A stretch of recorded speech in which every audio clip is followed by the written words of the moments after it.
I quit my 9-to-5 job last year, and at this point I'm willing to do anything to not have to go back. But is going back to the 9-to-5 inevitable? What 2022 goals could I pursue that will get me closer to finding fulfillment and financial freedom through a non-traditional career path? Hey guys, welcome back to my channel. Today we're just gonna have a chatty conversation about my 2022 goals to keep me from having to go back to the 9-to-5. My number one goal for 2022 is to start with the areas where I'm already seeing income and finding fulfillment in working to increase that income. So the top way I've been making money since I left my job is through cat sitting on Rover. I've also been pulling clients off of the Rover app and booking them directly through phone and charging them directly through PayPal or Venmo. So my goal with cat sitting is to, first of all, transfer markets because I will be leaving Washington, D.C. at the end of February and moving back to Florida. So there's obviously going to be a shift in my clientele because I'm going to lose all of the consistent clients that I already have in the DMV area, and I'm going to have to find new clients. That's obviously step one, is to transfer my account through Rover, get some new clients in Orlando, and build up that client portfolio again. When it comes to something like cat sitting, it's definitely based on your location. So I'm obviously going to have to lower my rates to match the market rate in the new area I'm in, and then build my portfolio of clients all over again in a new city. Once I have transferred to the new market that I'm in and I'm feeling kind of comfortable, my next thing is to start working to transfer as many clients off of the Rover app into my own personal booking myself. The reason for this is that Rover takes a 20% fee out of all of the earnings you make. So I can literally increase my salary by 20% just by taking clients off of the Rover app and booking directly with them through text message, etc. The next thing I can do is bring someone on board that's also in the area that I'm in, so that if I'm ever away or I'm busy or multiple clients want to book me at the same time, I actually have me and someone else who can go and take care of that job for me. In a sense, creating a small business out of cat sitting. This will really expand my market because there would be no days where I'm unavailable, especially being a one-car household with me and my husband. It does make it kind of difficult, and in DC it's pretty simple because there's a lot of public transit options, but if you're not familiar with Florida, there's definitely not as much public transit there. So if I'm not going to get my own vehicle, I want to be proactive and think through how I can bring someone else on board to, number one, make myself more available, but number two, to increase the income potential of this venture. And then lastly is to brainstorm additional ways to make income from this venture. That could be providing training, whether during any visits while people are away or just in general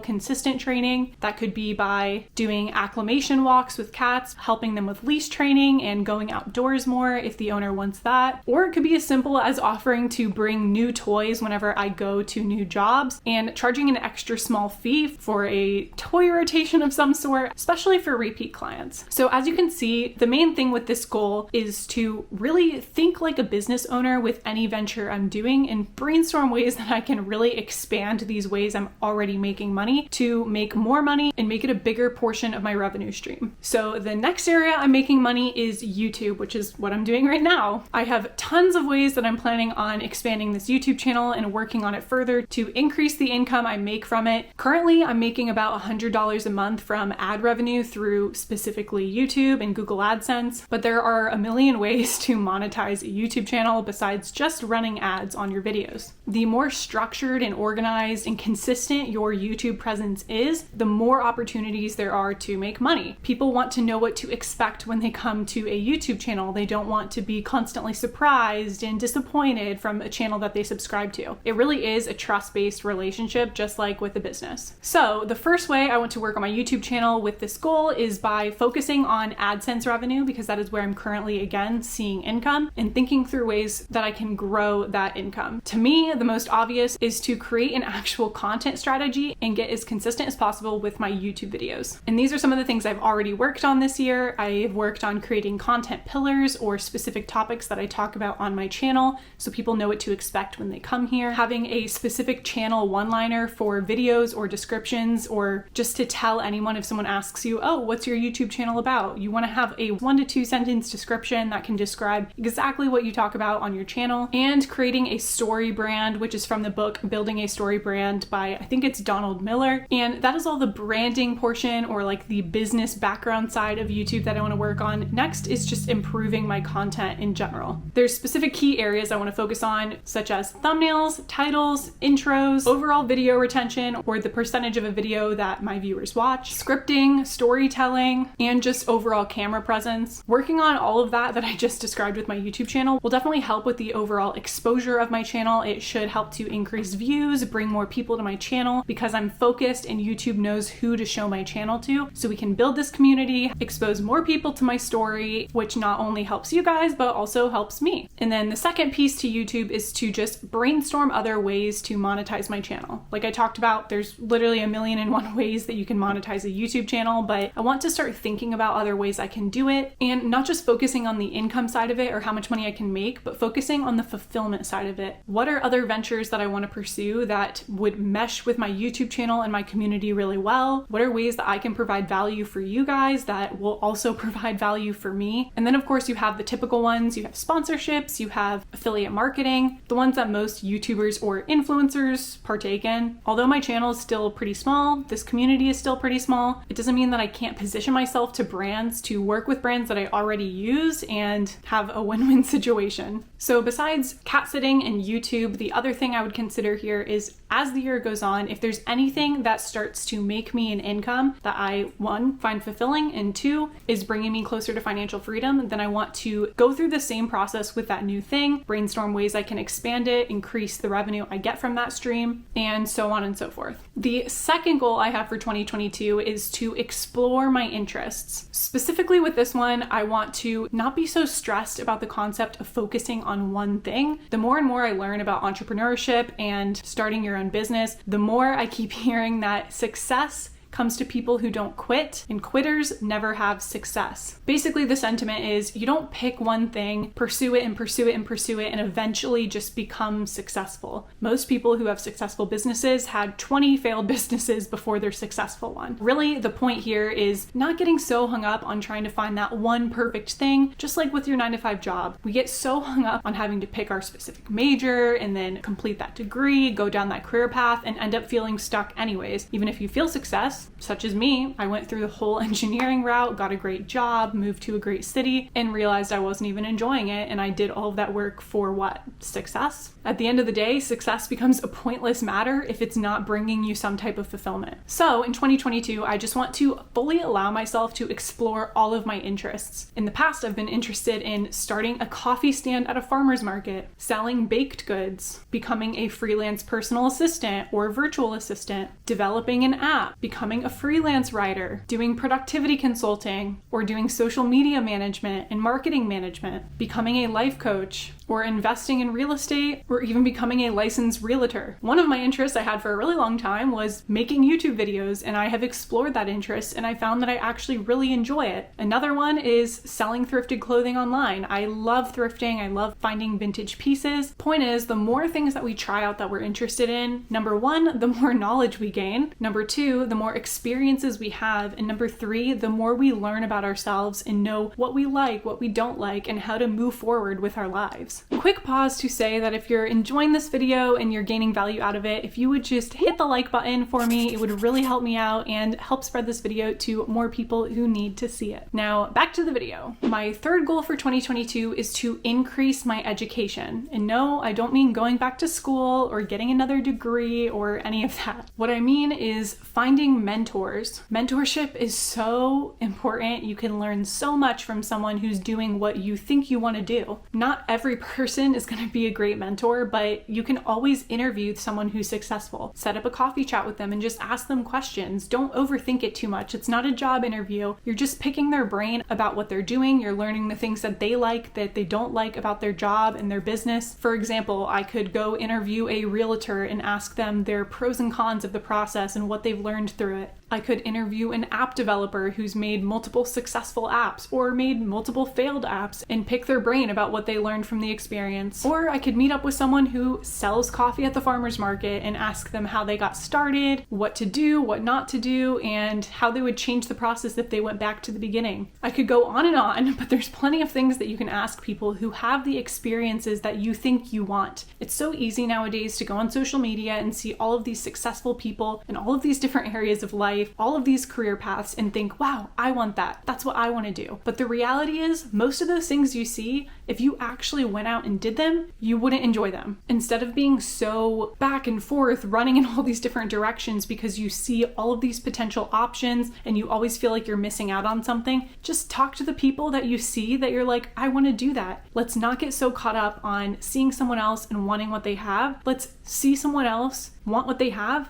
and go talk to them about it and see if you actually want it. And the last piece with increasing education is to actually increase your legitimate education. So is there certifications that you can get? Is there licensure that you can get? Is there programs and courses that you can take to just learn more about different topics? When I was in the 9-to-5 realm, I always thought these like different programs that people sold online, all these internet courses about XYZ and this and that, really, I thought they were scams. I mean, probably most of us still do. And some of them totally are scams, don't get me wrong, but most of the time these actually have a lot of useful information in them, and some of them are very underpriced and have a lot of value for a very, very cheap price. The first course I ever invested in was Boss Gram Academy by Vanessa Lau. She has a YouTube channel, which is how I first found her. I have learned so much through that course, and it has really kickstarted my journey on getting to where I am today. I bought that course a few months before I quit my job. That is one of the reasons why I realized that I didn't have to sit stuck in this job. And you know what the course was about? It was about being a coach and increasing your clients through Instagram. It had nothing to do with leaving your 9-to-5 job, but that's what it helped me to realize. I learned something from that course that wasn't even advertised in the actual course, because that's the reality of learning. When you learn something, we take more from it than was actually given. We have realizations that no one expected us to have. So invest in that course, take a chance on it. Maybe not one that's like $1,000, but if you have the money, go for it. The one I did was $1,000. My point with all of this is there's so much information out there, and it's not from the colleges and the universities. There's so much information from business owners and entrepreneurs and so many people out there that are doing amazing things. You just have to go out and find it, and you have to go out and consume it. And then lastly, of course, we have our more basic things. I could learn new coding languages. I could read more books. I could learn more legitimate languages. Any way to expand my mind, learn more, and just expand as a person is beneficial for this goal. And my last goal is to reduce my expenses and always think 2 steps ahead. As much privilege as I had growing up, we did not have the most money. My mom was a single mom. I had 2 siblings. There was a time period where we were raising 2 of my nephews. She worked full time. She worked at a church, so it really honestly didn't pay that well, but we weren't well off. We really weren't. And that really put a poor mindset in my head, and I became obsessed with the concept of money, and I wanted stability and to be able to buy things when I wanted them. I wanted to be able to drive past a fast food place and be able to just go there and buy food without thinking twice about it. And what did that cause when I got my 9-to-5 job? A ton of lifestyle creep. When I got my 9-to-5 job, I got an expensive apartment. I ate out multiple times a week, sometimes every single day if I was having a stressful week. When I wanted something, I bought it. I ordered stuff off Amazon whenever I needed to. It usually wasn't needs, they were always wants. Now that I'm not in my 9-to-5 job, I see how much stuff I was buying just because of stress. So in 2022, my number one thing I want to do is find a more affordable place to live. And the best way to do that is to get out of DC, because we have no reason to live in this big, expensive city. Hence why when our lease ends in early March, we're actually moving back to Florida. The cost of living there is much lower. There's so many more options of places we can live and have a much better chance at finding a lower cost apartment. The next thing we're doing is something that seems a little bit uncomfortable. During our transition period from leaving DC and moving back to Florida, there's going to be a period of time where my husband's not working. He's on the track to go to med school and become a doctor, so he wants to take a break in between his job transition and study and retake his MCAT. While it's very tempting to want to immediately sign a new lease and move right into somewhere new, financially, it really doesn't make sense. It would not be smart for us to get another lease and be paying over $1,000 a month for a place when we have no income from my husband in the month of March. So instead, we're going to stay with friends and family where possible and have a month of no rent. That is going to do wonders for the budget, and I'm excited to not have a month where the net worth goes down.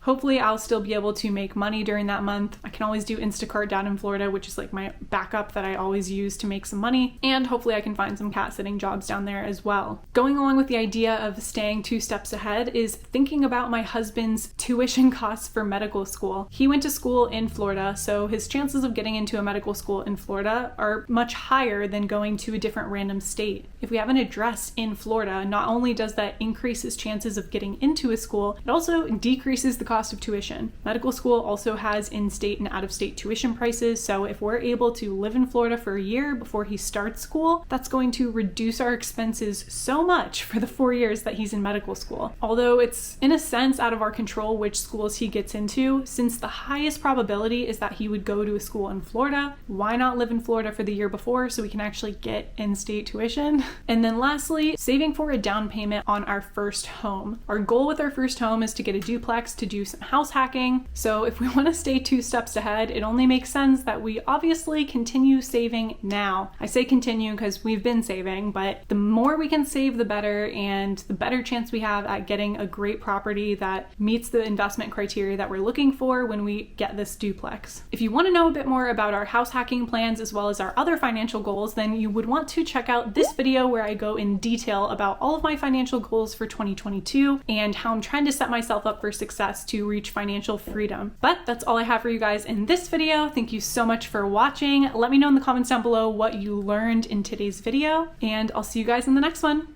Bye.